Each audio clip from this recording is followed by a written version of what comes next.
Bem, queridos, é uma grande honra, um prazer nós estarmos aqui na 7ª edição da nossa Red Party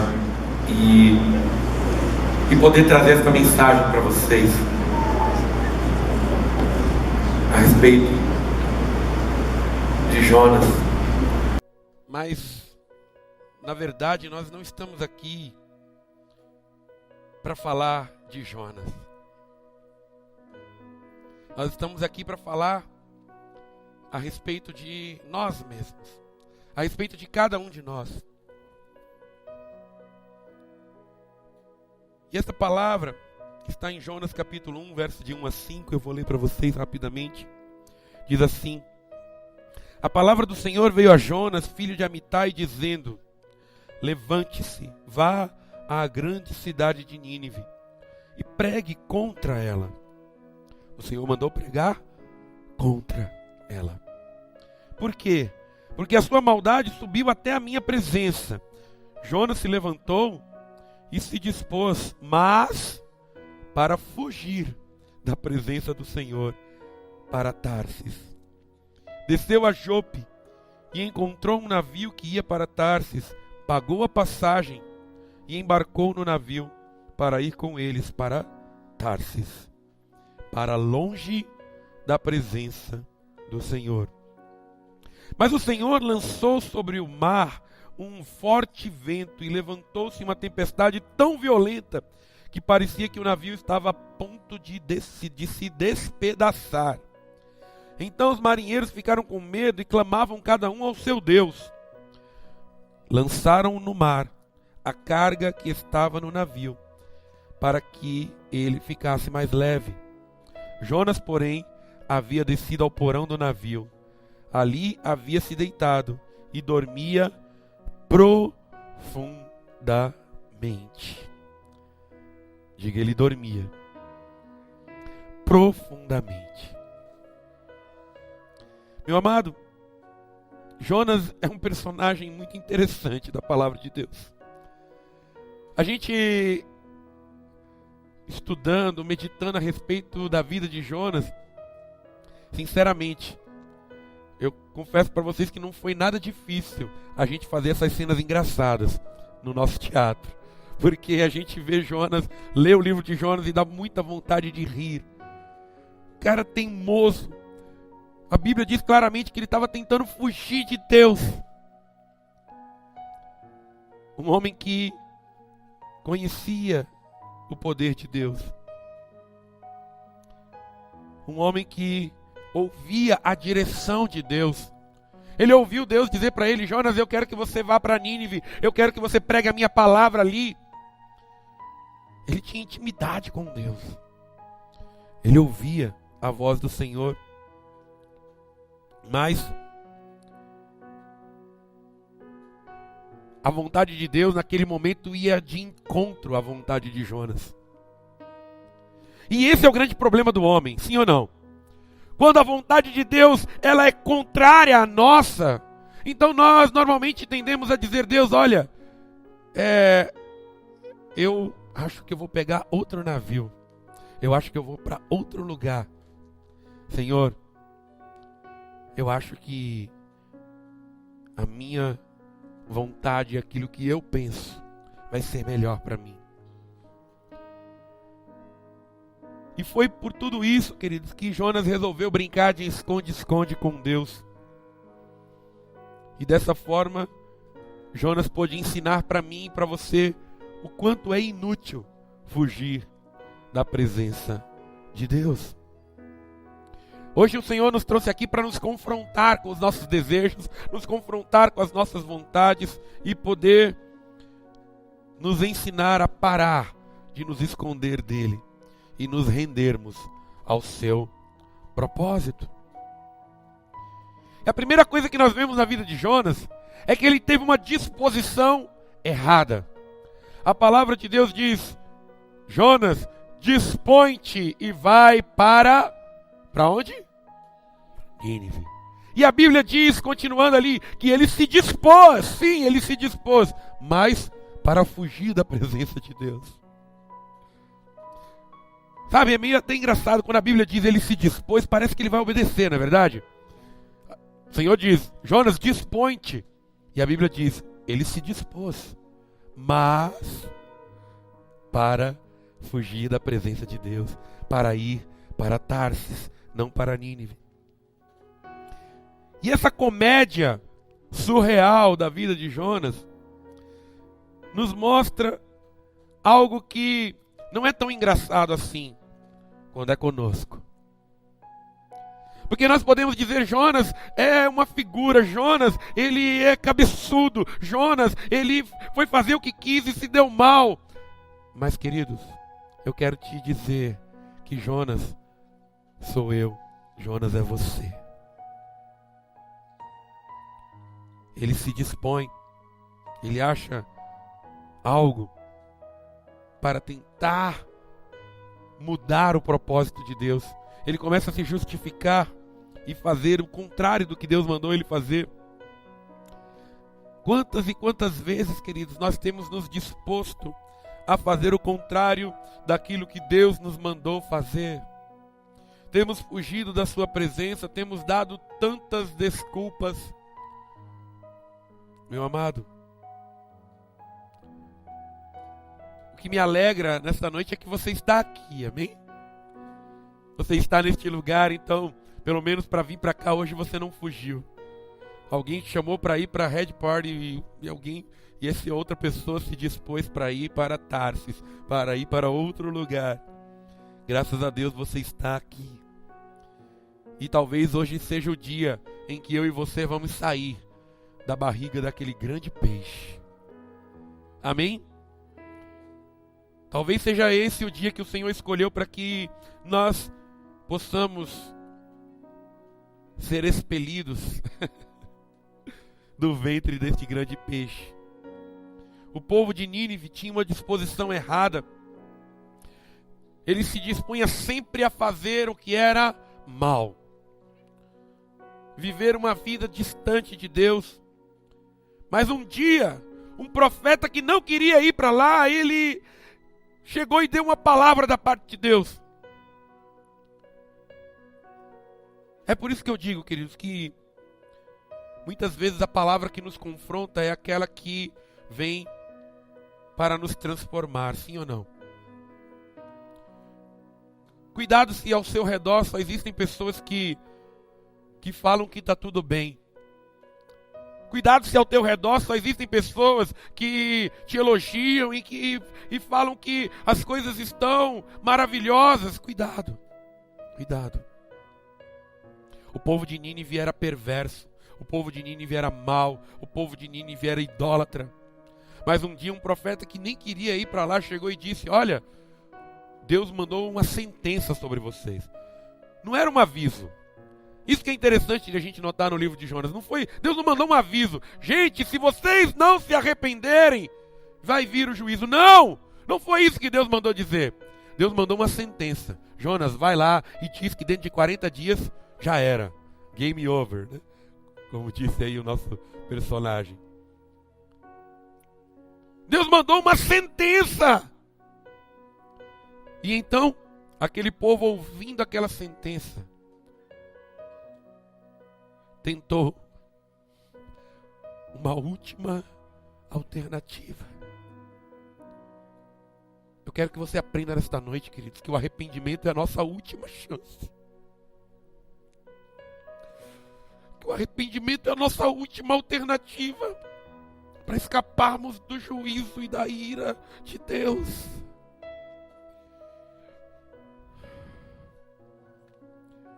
Pode não haver outra chance. Pode não haver outra oportunidade. Quando nós entendemos e olhamos como o povo de Nínive e falamos, não, poxa, algo tem que mudar e algo tem que mudar hoje. Algo tem que mudar hoje. Porque eu sempre digo isso, que alguém que quer correr para Deus não fica marcando dia, não fica adiando, não, olha, ano que vem eu volto para Cristo. Não, ano que vem, ou no mês que vem, ou semana que vem. Não, queridos, não. Quando nós estamos desesperados por Deus, a nossa única vontade, era que a gente pudesse voltar no tempo e ter buscado a Ele antes.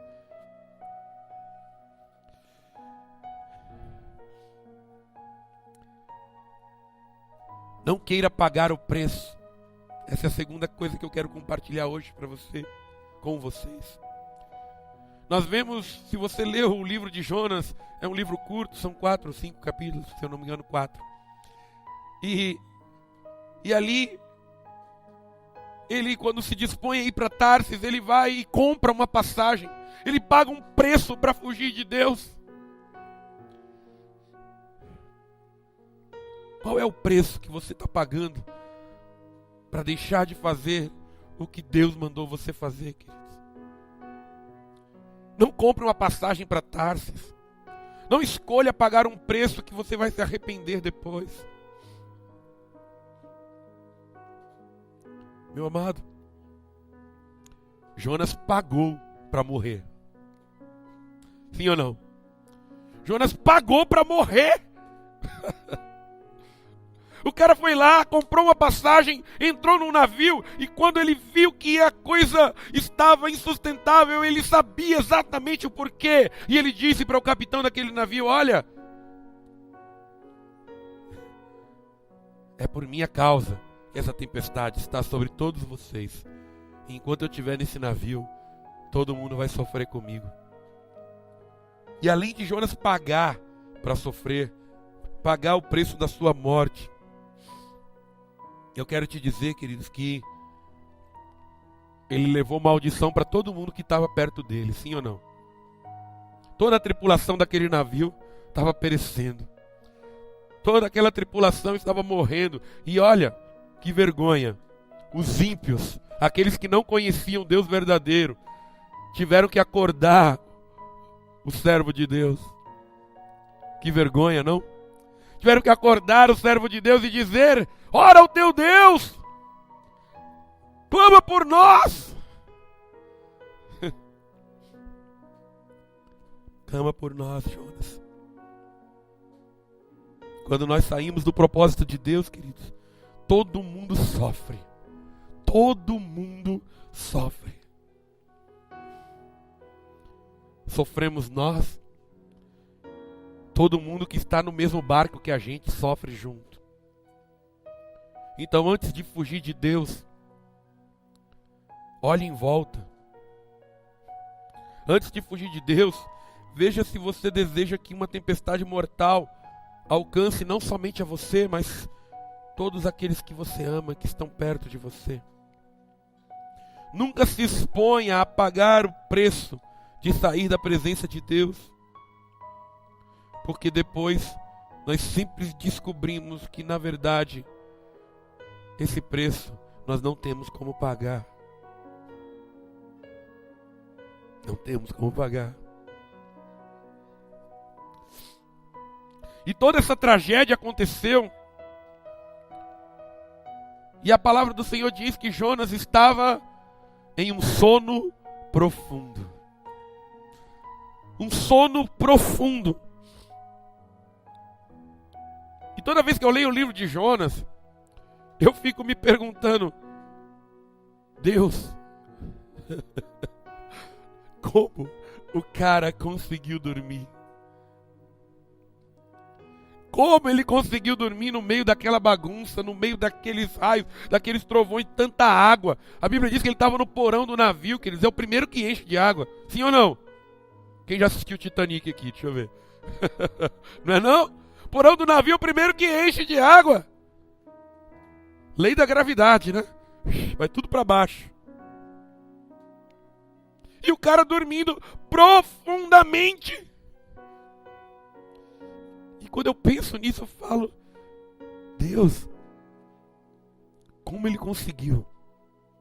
Mas aí, quando eu olho o ser humano, eu entendo um pouquinho mais de Jonas. Ou quando eu olho o Jonas, eu entendo um pouquinho mais do ser humano. Quantas vezes nós estamos vendo as coisas desmoronarem ao nosso redor, mas continuamos dormindo. Não acordamos para Deus. Não acordamos. não despertamos.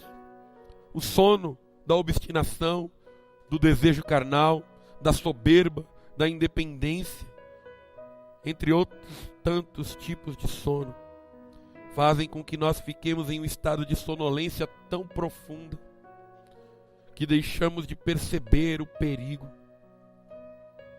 Meu querido,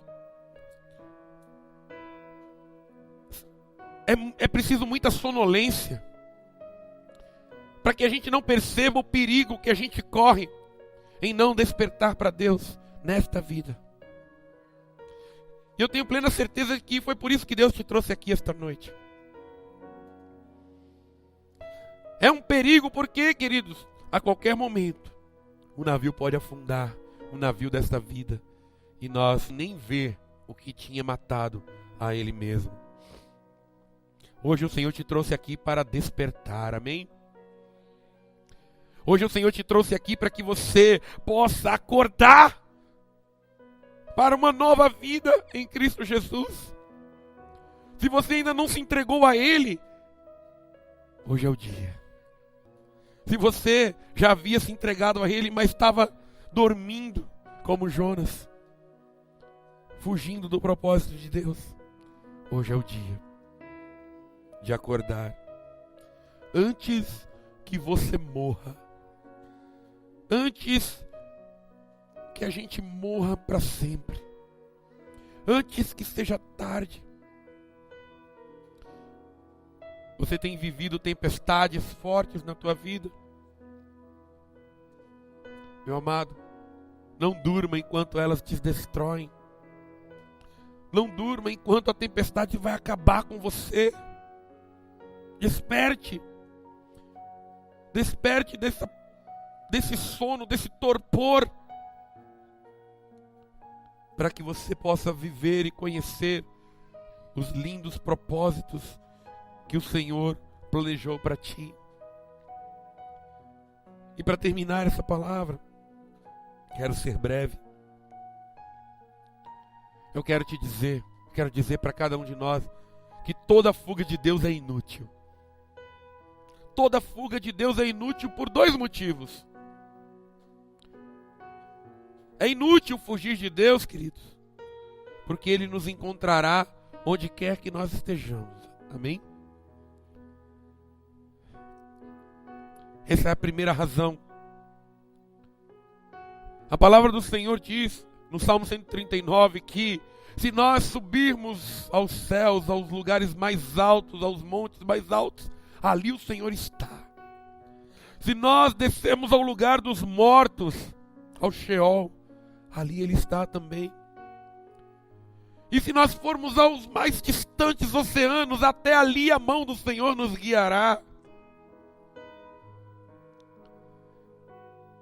Anos atrás, quando eu li essa passagem, eu me lembrei do desenho do Pica-Pau, né? Porque tinha aquele, acho que era o Leôncio, né? Que vivia fugindo do Pica-Pau. E o Pica-Pau, quando ele pegava um avião, um trem, um ônibus, um carro, quando chegava do outro lado, estava lá o Pica-Pau. Ele sempre estava lá para perturbar. Obviamente. Deus sempre vai estar lá, queridos. Não para te perturbar, para te salvar, para te estender a mão, para te confrontar, para dizer como o povo de Nínive teve que ouvir. Cara, vai dar ruim, vai dar ruim. Você vai perecer, você vai morrer. Volta, arrepende-te. Até ali, nos lugares mais distantes, a mão do Senhor nos guiará, nos alcançará. É inútil fugir de Deus, meu amado.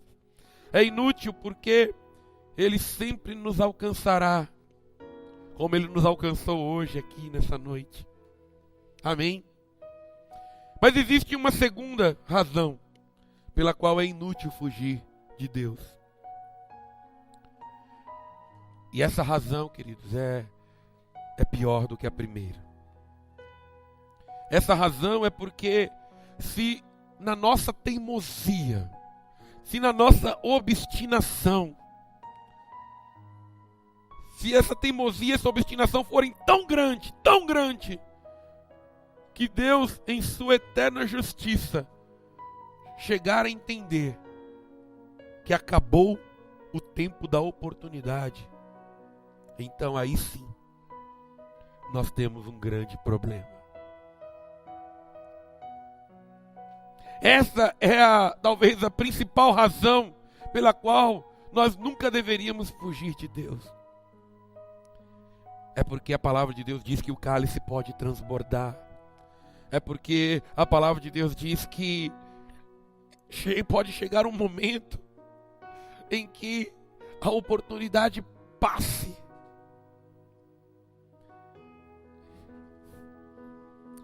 Mas Jazinho, quando que é isso?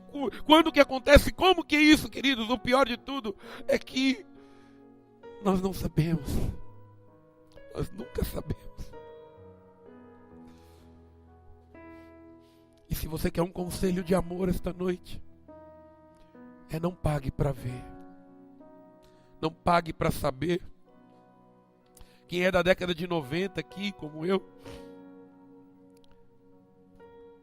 viveu o fenômeno meteórico dos Mamonas Assassinos.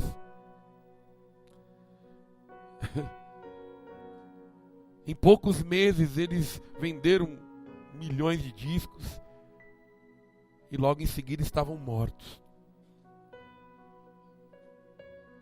Todos eles, não sobrou um. E se você parar para pensar, poxa, eu vi o testemunho de um pastor que conhecia o Dinho, que era o líder da banda.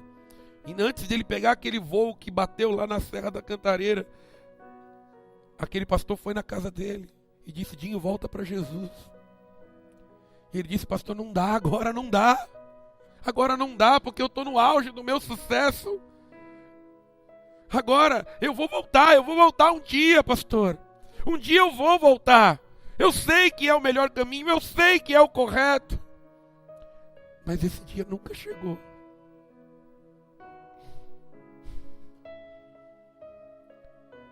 E enquanto isso, queridos, eles estavam pervertendo uma geração.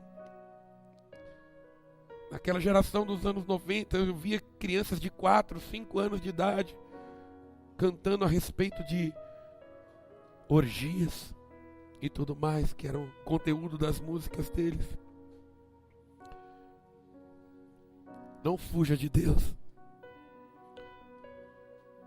porque isso pode ser eternamente inútil. Eternamente inútil. Mas graças a Deus, ainda há oportunidade hoje.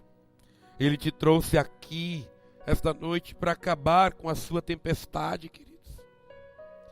Ele trouxe você aqui para que eu e você possamos ter a oportunidade de nos render a Ele. E rendidos a Ele, possamos também nos render ao seu propósito. Jonas tinha um propósito. E eu aqui não quero fazer um tratado teológico sobre soberania de Deus e livre-arbítrio, até porque não teríamos tempo para isso.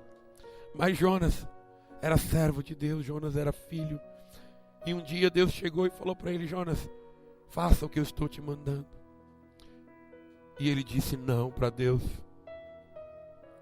E todas as coisas aconteceram, como você viu nessa peça que nós representamos agora há pouco, para que chegasse a um segundo momento, onde Deus disse de novo a mesma coisa: Jonas, faça o que eu te mandei, vá para Nínive. E ele disse: sim, Senhor.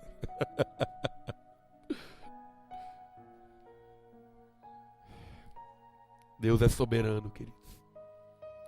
E Ele vai tratar conosco como for necessário para nos levar ao centro da sua vontade. Renda-se ao propósito de Deus e desfrute do melhor de Deus para a sua vida. Amém? Amém, meu amado.